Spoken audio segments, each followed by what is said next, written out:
Hi everyone, I wanted to give you a quick update since it's been 2 years since I moved into this shipping container house. For those who haven't followed my whole journey, in about a year and a half, I built everything myself from start to finish. And for only 90,000 euros, this 116 square meter house was made with old used shipping containers. Last year, I gave you a review of my first year in this house to share my initial feedback and experience. Now, I've really spent 2 summers, 2 winters, 2 years in this shipping container house. So I think I can give you a new review with a bit more perspective. And if you're interested, I also did a review with Bruno, who has been living in his shipping container house for over 7 years. That way, you really have all the feedback you need to know if it's a good idea to build and live in this kind of house. For this new review, I suggest we start with my overall impression. Then, we'll take a detailed look at my electricity bills, and after that, we'll talk about how the house has aged. And finally, I'll give you my advice so you can build your container house in the best way possible. Because I don't know if you know this, but in 2025, I helped 18 people with 18 container house projects. I handled their building permits. We thought together about the best way to easily build an eco-friendly and cost-effective house. I could also give you a brief summary of these support experiences at the end of the video.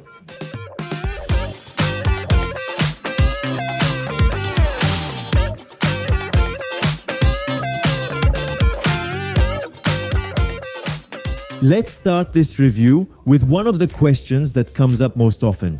Do I die of heat in the summer? And do I freeze in the winter? Because I'm not in a real house, I'm in shipping containers, so it can't be very well insulated. We'll look at my electricity bills in a moment, but first, in terms of comfort. This summer, there was a huge, intense heat wave. And in the house, it was 21, 22 degrees. My girlfriend was too cold, so I set it to 23, 24, but it was cool without any problem. And in winter, we had outside temperatures that went down to -10, and inside the house, it was 21, 22 without any problem, so that's all of it. That's mainly because I have a reversible heat pump that's pretty efficient, but also, and especially because I insulated my whole house from the outside with wood wool and wood wool. It's an insulator that's very good in winter, but also very good in summer. And it also insulates very well from noise, so I never hear the cars passing outside. In fact, one just went by and we didn't hear it, or barely at all. So that's wood wool. It's an insulator that's particularly good compared to traditional insulators like polyurethane or polystyrene. Last year, I told you that I would very likely install sunshades above my windows and my glass doors to prevent the sun from beating down too hard inside the house in summer, so I need to use my air conditioning less. So I didn't do it, for the simple and good reason that sunshades cost 200, 300 euros per window. That's really the price to pay for a good sunshade. Whereas air conditioning cost me 0 euros. Because I had solar panels all over my roof, so I was producing a lot of electricity in the summer, and so it really cost me nothing to run the air conditioning. If you don't have air conditioning, I suggest installing sunshades. If you have air conditioning and your house is very well insulated and you have solar panels, sunshades aren't really necessary or essential either. My house, though made from a shipping container, is extremely well insulated with high quality materials. And it has an A energy performance rating, which is one of the best ratings you can get. And it's not just theoretical, I really feel it physically. And on my electricity bill, to keep talking about comfort, my container house still doesn't act like a Faraday cage. Inside, I have no problem getting the outside network, and when I'm outside, I can pick up the Wi-Fi coming from inside my house without any problem. My house is 116 square meters with a ceiling height of about 2.56 meters. So, I've absolutely never felt like I was living locked up in metal boxes. On the contrary, I've never felt so good in a home. As for humidity, I'm always around 50%, which is very good, and I've never had any moisture on my walls. Although I'm in airtight containers, I have a ventilation system that refreshes the air, so I have no issues. And all these feelings that I just shared with you, I feel them myself. But my girlfriend who lives here feels exactly the same, and everyone else who comes into this house feels the same way. Overall, it's a house that's just as comfortable as a traditional concrete house. Maybe even better because it's very well insulated, so it's always very warm or very cool. So we're comfortable, we live well in it.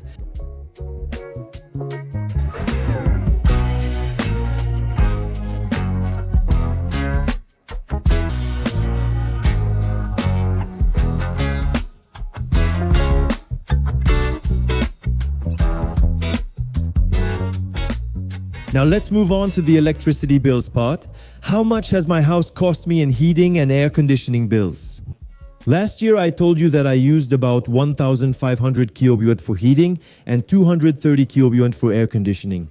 That came to 360 plus 55 euros, so 415 euros for electricity. With 1 kilowatt at 24 cents this year, I used 1,700 kilowatt for heating and 400 kilowatt for air conditioning.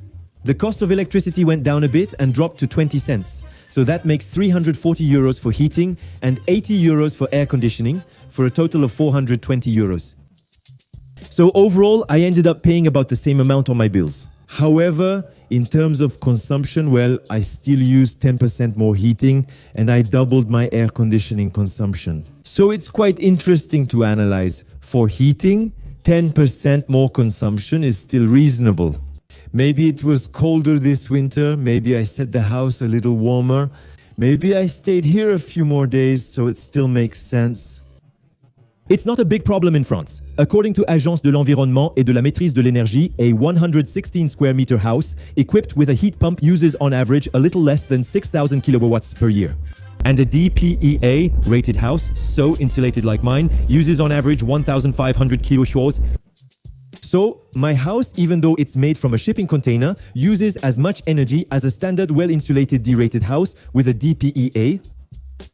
For air conditioning, why did my consumption double? Most likely because this summer there was a huge heat wave, so I used the air conditioning a bit more.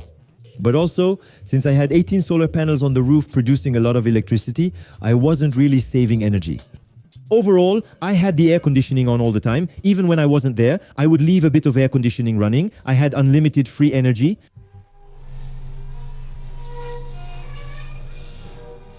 So I increased my consumption a bit because I was in abundance. I wasn't very eco-friendly about it because I was overproducing. But at the same time, it was either that or I sent it back to the grid for free, so I preferred to treat myself and stay nice and cool. By the way, if you want the details of what my house consumed in total in 2025 and what all my solar panels produced, I put together a report that should also really interest you if you're planning to produce your own electricity. In conclusion, my house remains very energy efficient. Even though I live in shipping containers, I heat to 21 or 22 degrees in winter and run the air conditioning at full blast in summer.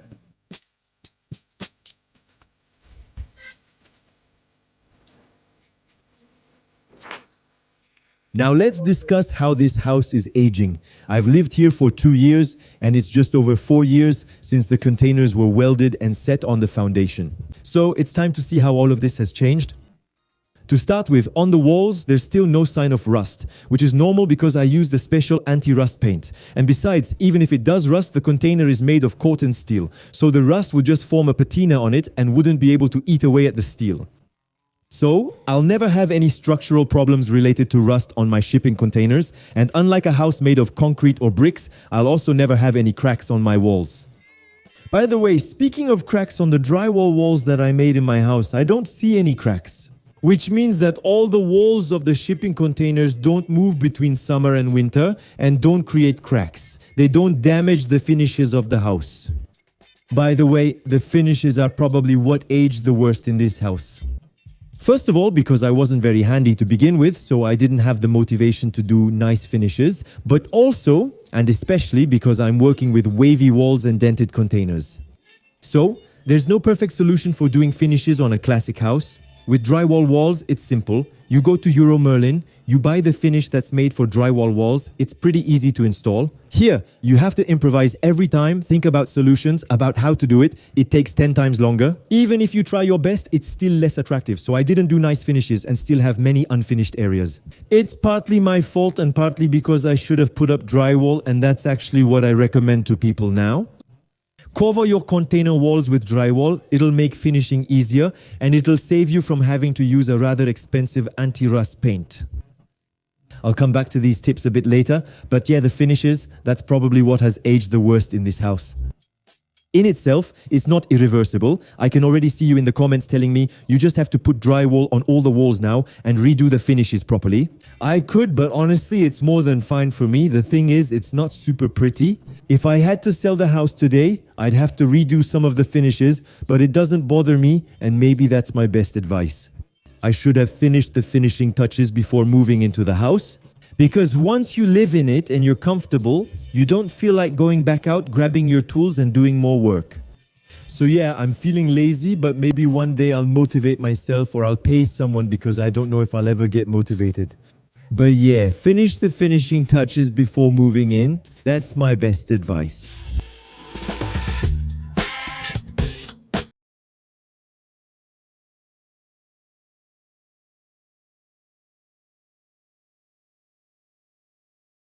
And if I had to do it again, what would I do differently? In 2025, I told you earlier.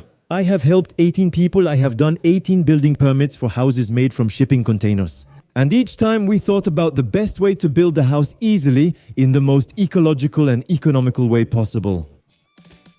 To begin with, one of the most underestimated and extremely important elements is to have a day area and a night area.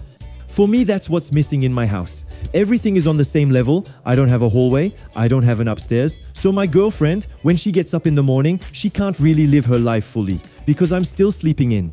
So when you're designing a building permit, you need to think about including a hallway. Add a physical separation and soundproofing to really separate daytime and nighttime moments. This aspect is really important. I didn't invent the wheel. People knew this before I did, but I might have preserved it a bit by valuing it at home. If I had to do it again, I'd separate things better. The second point we talked about just before, it's more interesting to remove all the walls from the shipping containers except for the outer ones and to add reinforcement posts and drywall everywhere except the ceiling where you can store the container easily. It makes finishing easier, allows for better sound insulation and costs less, but be careful. Making nice drywall joints is really complicated. This is one of the things where I recommend calling in a professional. For the roof, I went with a flat roof, so it's convenient for solar panels, but now I recommend everyone go with a single slope or double slope steel roof because it's much cheaper, much easier to build, and especially easier to get approved by the town halls. And for the siding, I now recommend going with steel siding that looks like wood. It costs about the same as regular wood siding, but it doesn't need any maintenance. It lasts twice as long and it doesn't have a bunch of holes in it that let wasps make nests. Yeah, it's a real problem. I experienced it during my 2 summers.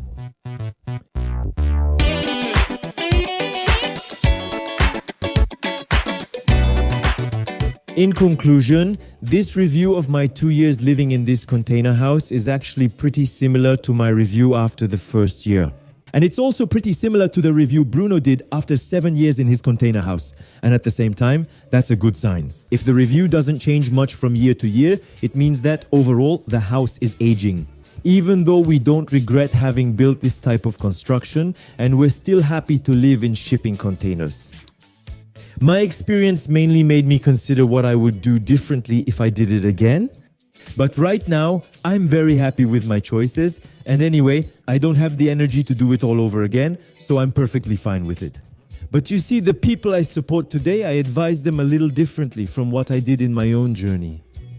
If you're beginning this adventure, watch the many videos we've created on this YouTube channel. There are dozens available. We've covered all the topics from A to Z. You have plenty of feedback and experiences, so you don't make the same mistakes I did, really. It's a free and endless source of information. And if you need more help, go to the Ma Maison Conteneur website, Father, so we can talk together about how I can help you more concretely with your project. And if you have any more questions, put them in the comments of this video. I will be happy to answer them. But in exchange, like this video, share it as much as possible, and above all, don't forget to subscribe so you don't miss the next reports on other inspiring houses, which will give us ideas to better build our own projects. But also reviews, battery tests, solar panel tests. In short, lots of content coming to this channel, so subscribe so you don't miss them. Thank you for watching this video until the end. See you very soon on this channel. Ciao.